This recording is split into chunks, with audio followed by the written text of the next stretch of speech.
Today on Blue 58, the Packers fell to the Steelers. That's a true thing to say and something that feels like it almost doesn't matter anymore. What do we take away from this game?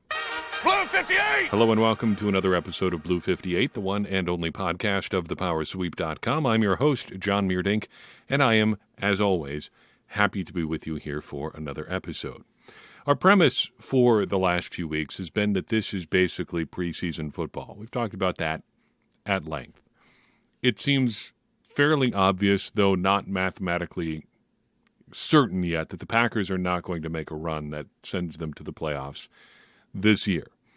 They are just too deep in a hole at this point. They're just too inconsistent on offense and on defense to make that a realistic thing. I think everybody either has accepted that already or subconsciously knows it and is just, publicly clinging to some sort of performative hope that they're going to make a run.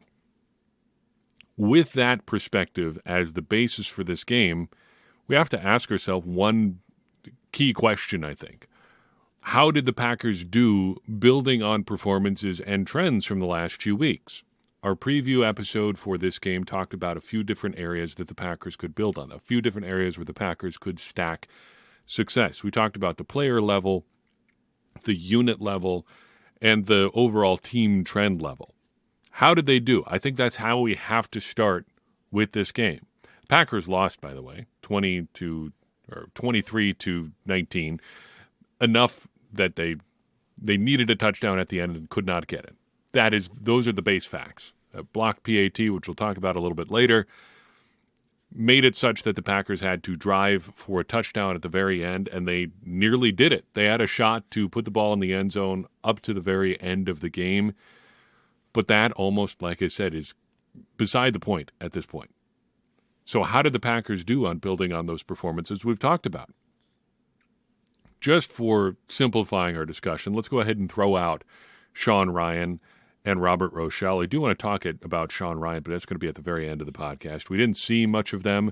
Ryan actually didn't play. He was up for this game. He was active, but he was one of two Packers players that didn't make it into the game, along with Sean Clifford. Rochelle did play and did make it into the game. I didn't see him out there on defense, or at least not in a way that caught my attention. Presumably he played, if he did, on special teams. So among the players that we talked about, we've got Jordan Love and Christian Watson to really expand upon where we were in the preview. Jordan Love, generally speaking, it felt like this was a good-ish game. The ending turns out to be pretty bad, but prior to those two crucial interceptions, it felt like, generally speaking, the incompletions weren't his fault. We had some drop issues. Christian Watson had at least one on a 3rd and 9 play. Dontavion Wicks had one that would have been a tough catch, but one that he probably should have made. Things in that sort of vein. Generally speaking, it seemed like the offense seems to be more cut loose, which seems to be in favor of Love's skills at this point. There is, of course, the ending here, and leaving that ending where it's saying, other than the end, it was pretty good. It feels like the very definition of the aside from that, Mrs. Lincoln, how was the play joke, because the two red zone picks is pretty bad. The Christian Watson one you can describe, and I think accurately describe it, as a contested catch, one where Watson at least theoretically had a shot. I think the inclination is going to be to blame Watson more for that play than he probably deserves. I do think he deserves part of the blame for it, and I think it's okay to grade him harshly for that. To this point in the season, Watson, I think, has used up any benefit of the doubt that he has ever deserved on contested catches. Still, this one in particular looked like it was more Love's fault than it was Watson's fault. I think we can probably agree on that. Maybe you don't, but I think reasonable people would probably at least say there's at least some blame on both sides there. Love's throw on that one, at least, was floaty and not delivered to where it needed to be in the way that so many of his intermediate to deep throws are. It was deflected, ended up in the hands of an opposing defender, as deflections so often in the end zone are. And that basically ended one of the Packers' last best shots at taking a lead. Then you've got the game-ending interception. It's tough to tell from the broadcast copy. I've gone back and looked at it a couple times. The play did not look great live, and it's really tough to decide what they're trying to do there. You had three receivers to the right of the formation. Luke Musgrave was the 3, so the furthest to the inside. Christian Watson was the middle guy. It seems like Love was trying to target Watson there. It's tough to tell exactly because of where the ball was delivered, the coverage that you can see on the broadcast angle. It didn't look like a play that gave the Packers a lot of chances there. And the way it was thrown, there was really no shot for a Packers player to come down with it. It is what it is. It was an interception in the red zone, and there have been a fair number of those this season. So you've got some good and bad for Jordan Love. Christian Watson, you had the one drop that we talked about. We had the end zone play that he, I think, is at least partially responsible for. All in all, it adds up to a day where he was targeted 7 times, had 2 catches for 23 yards. If last week was a success for him to build on, you may not agree that it was, but he at least had one big play. I would say that he failed to build on that this week and was given more than a few opportunities. As a unit, though, and the 2 units we wanted to look at heading into this game were wide receivers and defensive backs. As a unit, I think the wide receivers did fairly well. Call it pass catchers overall, tight ends and wide receivers, and I think it was an overall good game with one fairly large caveat. The good is Jaden Reed, Dontavian Wicks, and Luke Musgrave. All were active and involved and important. The bad, the caveat, was Christian Watson and Romeo Doubs. Now, Doubs did have a nice touchdown, not taking anything away there. But the overall effort for Doubs and Watson, 12 targets, 5 catches, 54 yards, 1 touchdown. You also have some pretty suspect blocking, I think, from Romeo Doubs and a couple screen passes. There's one screen pass that I don't think really ended up being his fault. It was he and Jaden Reed to the left side. Reed had a situation, it was a 3rd and 2 as well, or 3rd and relatively short. They ran a screen to that side with Reed. Doubs was supposed to block. Jordan Love did not deliver a very good ball there. That's something he seems to struggle with, particularly throwing to the left.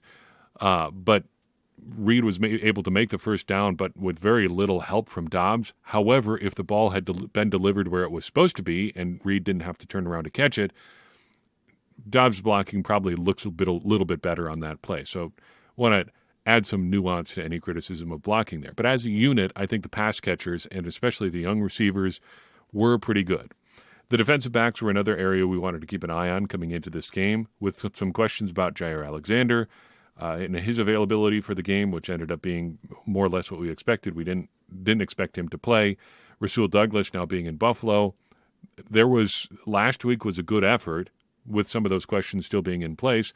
I think it was fair to wonder how this week would shape up, and I think overall it looked pretty good. Whatever issues there were in the secondary are more the fault of just being a depleted unit at this point. You don't have your top 2 guys. Eric Stokes he's back on injured reserve now. Well, he wasn't on injured reserve. He was on the physically unable to perform list. That's functionally a distinction without a difference. He wasn't available. They don't have the guys that they anticipated, or we would have said a year and a half ago would be their top 3 guys in 2023. Nevertheless, I feel like they did pretty well. Corey Ballantyne, in particular, was repeatedly targeted, but seemed up for the challenge most of the time. And I think the fact that he was targeted so often says something in and of itself about Carrington Valentine. If you're going after Ballantyne, you're not going after the other guy, which seems to suggest that he's the less vulnerable of the 2. Overall, I think a pretty good afternoon at the office there. Now the trends.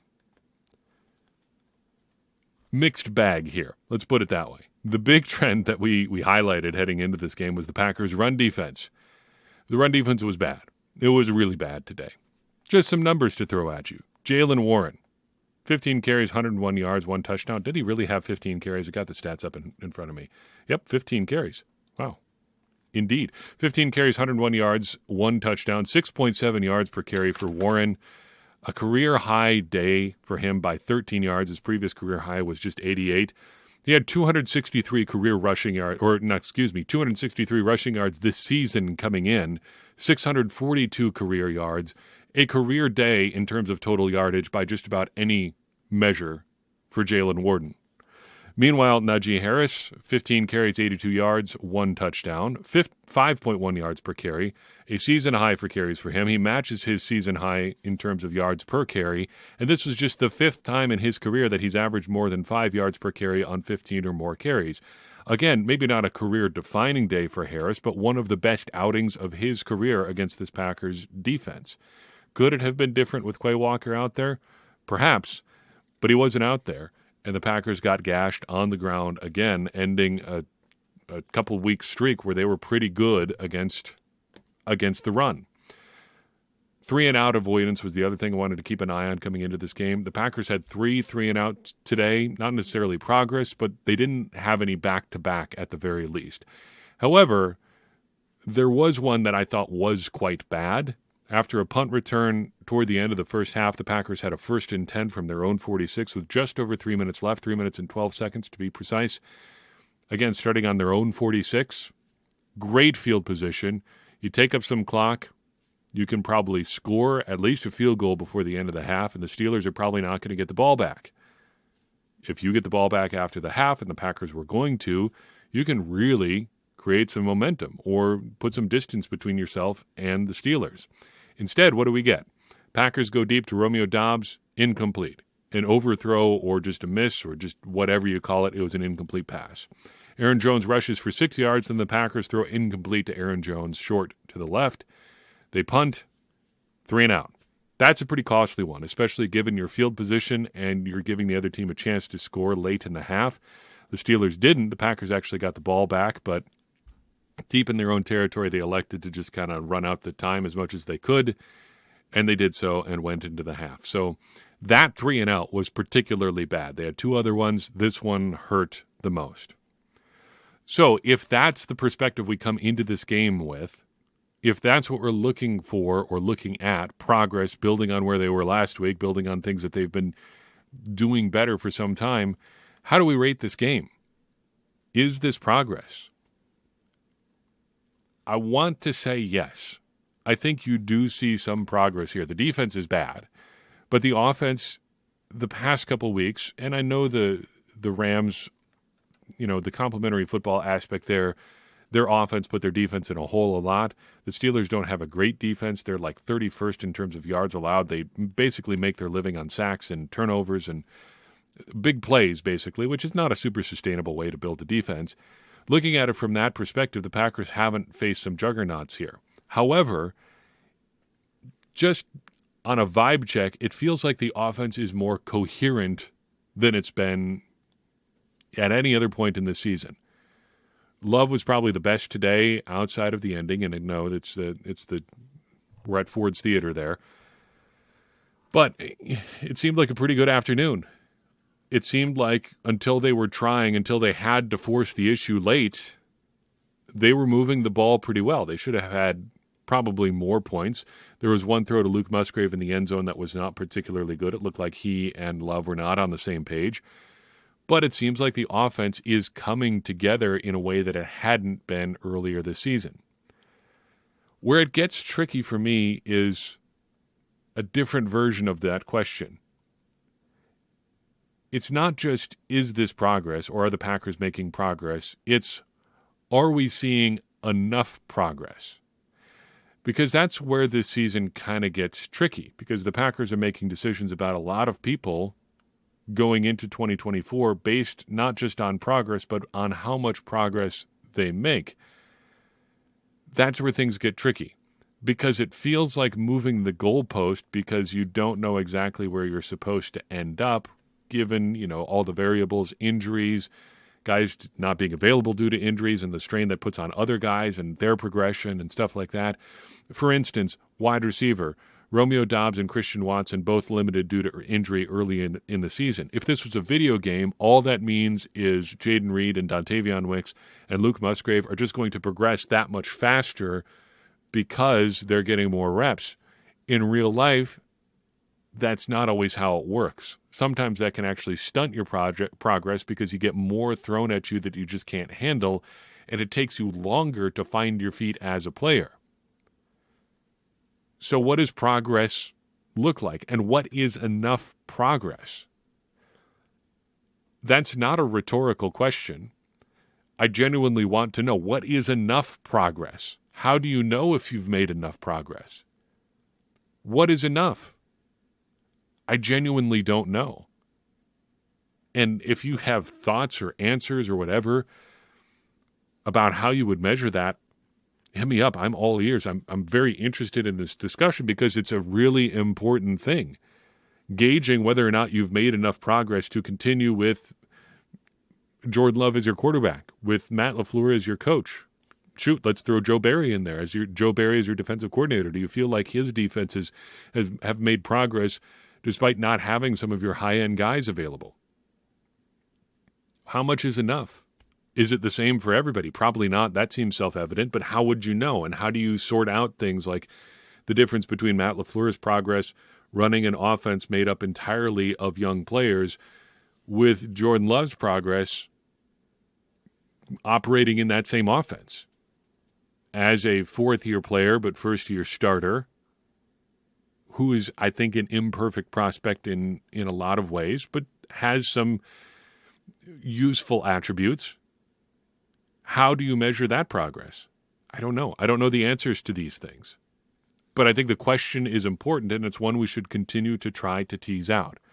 We talk about good things in every episode. We talk about, well, not every episode, every recap episode. So what were some good things from today? There were some good things. We talked about Jaden Reed, Dontavion Wicks, and Luke Musgrave. I wanted to expand on that a little bit. Of those three, all of them seem to have a job, something that they do well. We are finally, two big plays today, finally seeing Luke Musgrave used downfield in a way where he's actually getting the ball. Awesome, awesome stuff. Dontavion Wicks is becoming the mid-range assassin that I think a lot of people believed he could be. He should be getting more reps. And my best prediction for this year was that by the end of the season, he was going to be the why isn't so-and-so getting more reps player for this year, because there's a guy like that every single season. It was Samori Toure last year, I think, on offense. This year, it's easily Wicks.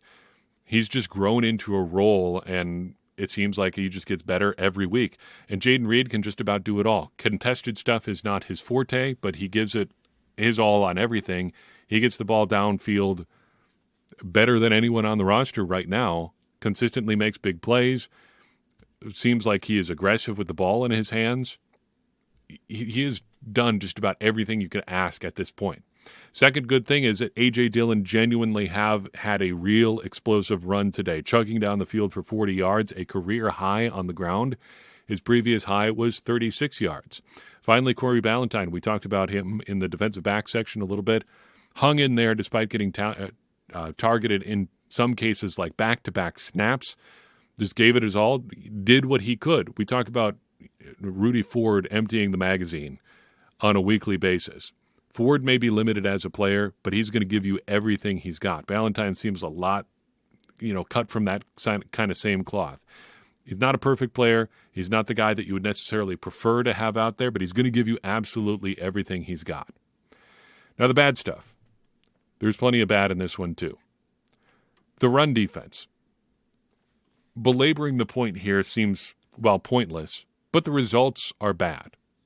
Whether it's scheme, whether it's players, I don't know whose fault it is. I know that Joe Barry likes going light a lot, and that is not necessarily suited to stopping the run. But I also know that the Packers missed 2 tackles on Jaylen Warren's touchdown run. Joe Barry is not out there filling a gap. Joe Barry is not out there coming downhill from a safety position trying to stop a running back going for 6. That's the players. You got to make those tackles, and they have before. Some of them have before. Remember, in 2021, the Packers were one of the best tackling teams in the entire NFL. May have been the best tackling team in the NFL. They just didn't miss tackles, and that was a Joe Barry defense. Did he get worse at coaching tackling, or did the Packers' talent level get worse on defense? I think it's probably the second one. Special teams, meanwhile, not so special. Had a couple nice returns from Keyshawn Nixon, to be sure, but the big game-defining play was a blocked extra point that really changed the complexion of the game. Instead of going to tie at the end, the Packers could only go for a win, and they had to go for a win because they were down 4 instead of being down 3. Why were they down 4 instead of 3? Well, Josiah DeGuara looked like his controller was unplugged on the point after that got blocked. The Tyler Lancaster play. The exact same sort of play that Tyler Lancaster gave up the blocked field goal in the playoffs in 2021 against the 49ers. That led to the Packers, led indirectly, or at least in part, to the Packers getting bounced from the playoffs that year earlier than, everyone assumed that they would or should. It hasn't been super special under Rich Bisaccia. I think it's been more a players than plays thing under his tutelage. But remember, the special teams are young too, though he does have some preferred veterans there. Can't overlook the fact, while we're on special teams and just talking about players there, we can't overlook the fact that Rasul Douglas played a ton of special team snaps for the Packers. He was like 7th on the team in special team snaps. He was out there a lot. He wanted to do it all and did, and ended his time in Green Bay again, having played 100% of the snaps on defense and another 40% of the snaps on special teams. Finally, Watson and Dobbs. If you want to boil it down to a quote from Office Space, and why wouldn't you? What would you say you do here, Christian and Romeo? Again, Dobbs' touchdown was nice, but outside of that, the production generally is lacking. Even Dobbs coming up with another 20-yarder doesn't seem above what you would expect from the rookies, the other young players on the roster. They don't distinguish themselves from the other young players on the roster, and it just seems like they don't have a role in the same way that you see Jaden Reed having to find things to do, Luke Musgrave having to find things to do, and Dontavion Wicks having to find things to do.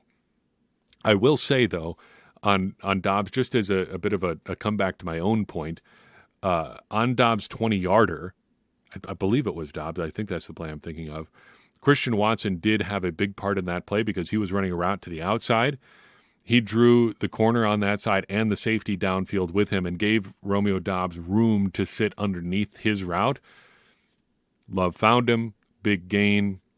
There you go. There is a job, there is a role for Christian Watson. It just seems like in terms of actual production, they don't have a plan for what they want him to do. Think of the kind of routes we saw, Jaden Reed catching the ball in today. See the things that we've seen Dontavion Wicks do. Wicks is almost always moving across the field some way. Big crossing routes.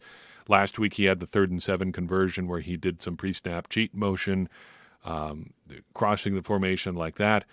That seems like it would be a great way to use Christian Watson, or just some ways to get him the ball when he's moving. Where's the jet sweep stuff with him from last year? Where's the end-around stuff from last year? They've run one attempt, I think, with Watson this year, and it didn't go anywhere, but it was an odd sort of play. Where is the stuff that allows Christian Watson to use his speed? They just don't seem interested in giving him that kind of a role. So what does it all mean? Boil it down to 2 words. More data. That's what it comes down to. After a game like this, after 10 weeks of football, we have more data to work with which to evaluate things. That is the ultimate point of this season at this point. The postseason run is a pipe dream.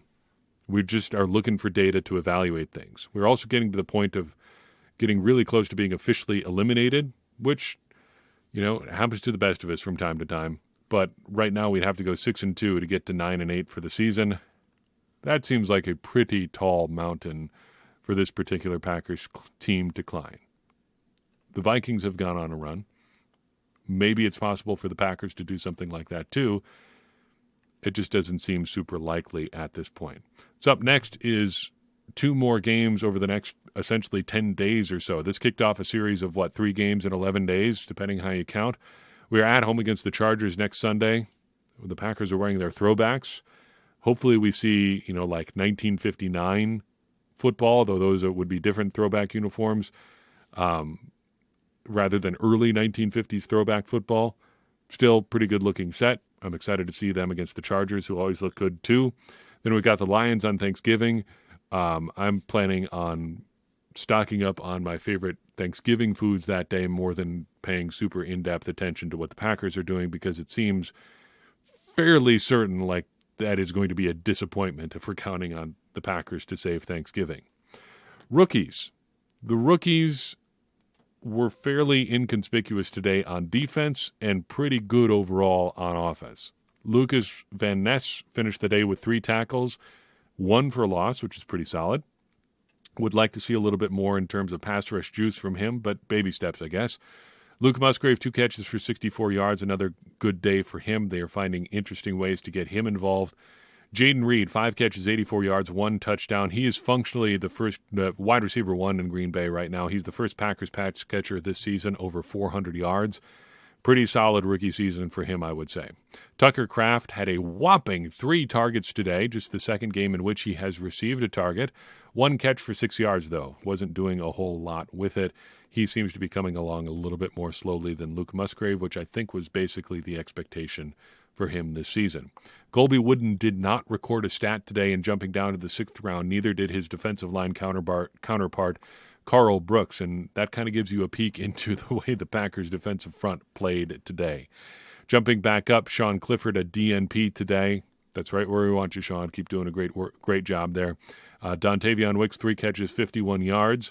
Anders Carlson, not your fault, man. 2 for 2 on field goals, but the blocked point after touchdown there, not his fault.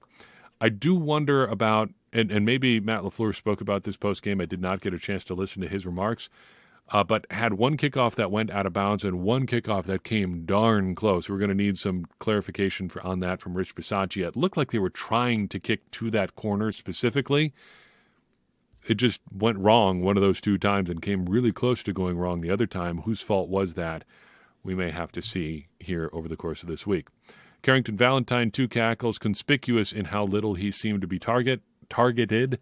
Anthony Johnson Jr. finished the day with 1 assist. Malik Heath was active but had no targets. Interestingly, Heath was active. Samori Toure was not. Depth chart watchers make a note of that one. Emmanuel Wilson was active but had no stats on offense, and Brenton Cox was inactive for today. Let's clear out the notebook with a few random observations, then send you on your way. Uniform-wise, solid-looking afternoon, classic matchup. Packers in their road whites against the Steelers throwbacks in black. The look overall, I mean, the colors are great. The throwbacks themselves don't do a whole lot for me. I know that the block letters are super meaningful, or block numbers, I guess, block lettering, rather than the italic sans serif font that they usually have on their uniforms now. I know those are super meaningful to some people in Pittsburgh. As far as throwbacks go, just boring as heck. Like, why even bother at that point?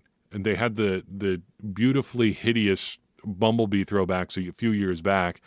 At least those were interesting. At least those were different. These are just your current uniforms with different numbers and no logo on your helmet.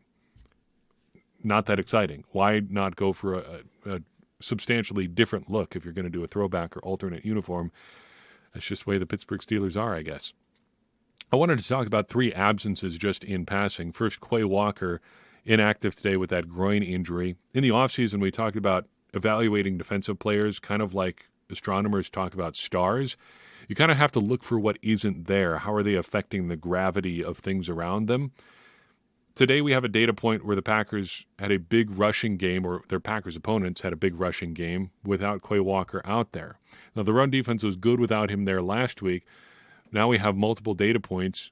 What does Quay Walker's absence look like? It seems unclear, but I think it's something we at least need to be talking about and conscious of. Sean Ryan, meanwhile, was healthy but didn't play. And I think there needs to be a point where we talk about Sean Ryan getting some kind of look-and-see reps over, say, John Runyon. I think there's a pretty good chance that John Runyon is going to be here next year. If nothing else, Sean Ryan is going to be under contract. Might as well get a look here at some point. You seem to prefer him to Royce Newman. Why not see how he shakes out in some longer-term exposure over a guy like John Runyon? Finally, Yosh Nijman. I know he wasn't on the inactives list today. But he was injured and was dealing with some back stuff, and that was why or maybe a calf injury, I'm not sure. He had something at the end of the game last week, which is why he came out. How does his absence affect the offensive line? How would things look different with Josh Nijman out there? It seems like that's a question we've been asking in some form since the 2021 playoffs or the 2020 playoffs. How do things look different with Josh Nijman out there? The offensive line only gave up 1 sack today, or Jordan Love only took 1 sack today, put it that way. Would things be different in a meaningful respect with Josh Nijman out there? I don't know. As with a lot of this episode, I'm asking questions that I don't have the answers to, but I think they are interesting questions. Packers had a weird day on 3rd and long. Weirdly, the Packers were pretty good in 3rd and long today. Overall, 4 of 8 in the game on 3rd and 7+. At one point, they were 3 of 5 on 3rd and 7 or more plays. Romeo Doubs' touchdown was on 3rd and 7. Jaden Reed's touchdown was on a 3rd and 16. Luke Musgrave's 36-yard catch up the seam was on a 3rd and 7. Is that an arbitrary distinction? A little bit, but still overall pretty good about getting yourself out of 3rd and long situations. However, they had 2 bad or weird plays, I thought. They had a 3rd and 9 on the Packers' second drive, and Christian Watson ended up dropping a pass short of the sticks. I know that a lot goes into play design. I know that there was probably a reason that he's running that route at that depth at that particular time. However, on 3rd and 9, it's still weird and irritating for me to see a guy running a route where he's going to end up 3 yards short of the first down, even if he catches the ball. And Watson didn't, kind of rendering it a moot point, but still, it's something that bothers me. Then on a 3rd and 11 later in the game, the Packers tried their 3rd double pass or throwback pass of the season. This one, like the one they tried with Emmanuel Wilson and Jordan Love earlier in the season, also did not work. You've got Jordan Love throwing it to the left to Dontavion Wicks, who was hucking it all the way back across the field to Aaron Jones, and Jones just dropped it. I don't know if he'd have made it. He seemed to have a long way to go, 11 yards. Charles Davis on the broadcast seemed to think he would make it. It's hard to say. He did have blockers out in front of him. I do know this. Dropping it reduced the chances of making it to 0. So another weird play where the Packers have everything going on out there and end up getting nothing. How about getting things in big chunks? We'll end on something positive here.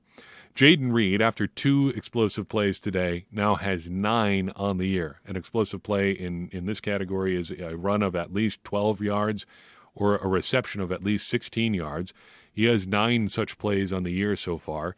For comparison, Christian Watson had 12 as a rookie. Romeo Doubs had 10, as did Marquez Valdes-Scantling. Devontae Adams, all the way back in 2014, had 9. Jordy Nelson, as a rookie, had 4. James Jones had 15, and so did Greg Jennings. Reed on pace, already surpassing some players and so far this season, but on pace to be among some of the best rookie receivers the Packers had, at least in terms of generating chunk plays. Again, overall, not the result I would have liked to see. Would love to see the Packers get a win in a situation like this, but we're looking for data. We're evaluating this team. If nothing else, we got more data to look at as far as how this team is coming together, and it seems like they are edging toward a more coherent vision on offense. It's a small step. Hopefully it leads to bigger ones in the future as the Packers look to 2024 and beyond. That's all I've got for you in this episode of Blue 58. I appreciate you tuning in. I would appreciate it even more if you would take a second and share this episode with someone you think will enjoy it. It's going to help more people find the show and get more people involved in this conversation you and I are having about the Green Bay Packers, which in turn is going to help all of us, me included, become smarter Packers fans. And as I always say, smarter Packers fans are better Packers fans, and better Packers fans are what we all want to be. I'm your host, John Meerdink. We'll see you next time on Blue 58.